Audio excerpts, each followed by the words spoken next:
বন্ধুরা, সেই জন্যই আজকে আমাদের যে দায়িত্ব, সবচেয়ে বড় দল হিসাবে, গণতান্ত্রিক দল হিসাবে 15 বছর আমরা যে কষ্ট করেছি, যে আত্মত্যাগ করেছি, আমার ভাই যে প্রাণ দিয়েছে, যাদের ঘরের মধ্যে থাকতে পারত না পালিয়ে থাকতো, যারা এলাকায় থাকতে পারত না পালিয়ে থাকতো, সেই ভাইদের সকলের যে আত্মত্যাগ, সেই আত্মত্যাগকে সঙ্গে নিয়ে আমরা যখন তৈরি হচ্ছি বন্ধুগণ, আমাদের দেশের খালেদা জিয়াকে 6 বছর কারাগারের মধ্যে অন্যায়ভাবে মিথ্যা মামলার সাজা দিয়ে আটক করে রাখা হয়েছে।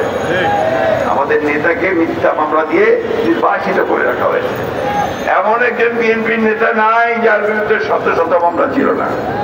আজকে 60 লক্ষ মানুষের মধ্যে মিথ্যা মামলা দিয়েছিল। আমাদের প্রায় 1700 মানুষকে গুম করেছে।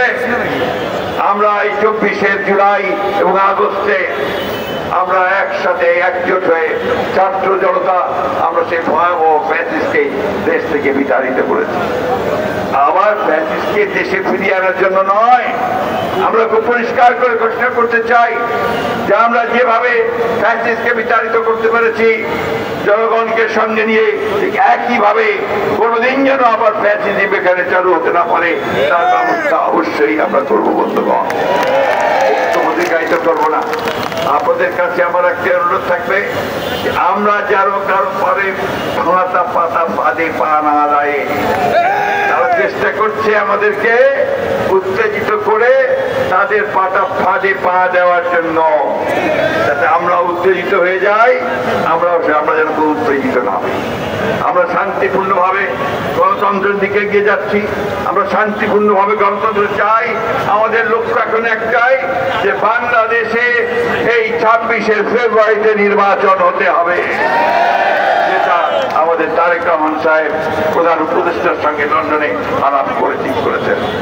এর কোনো ব্যতিক্রম হবে না। তারপরে তোদের মাথা বিগড়ে গেছে যখন প্রধান উপদেষ্টার সঙ্গে তারেক রহমান সাহেব নিশ্চিন্ত করে ফেলেছেন যে এইবার নির্বাচন হবে, তখন থেকেই তাদের মাথা বিগড়ে গেছে। বন্ধুগণ, আজকে একটাই অনুরোধ আপনাদের কাছে রাখবো যে আপনারা ধৈর্য ধরে সমস্ত পরিস্থিতি মোকাবেলা করবেন।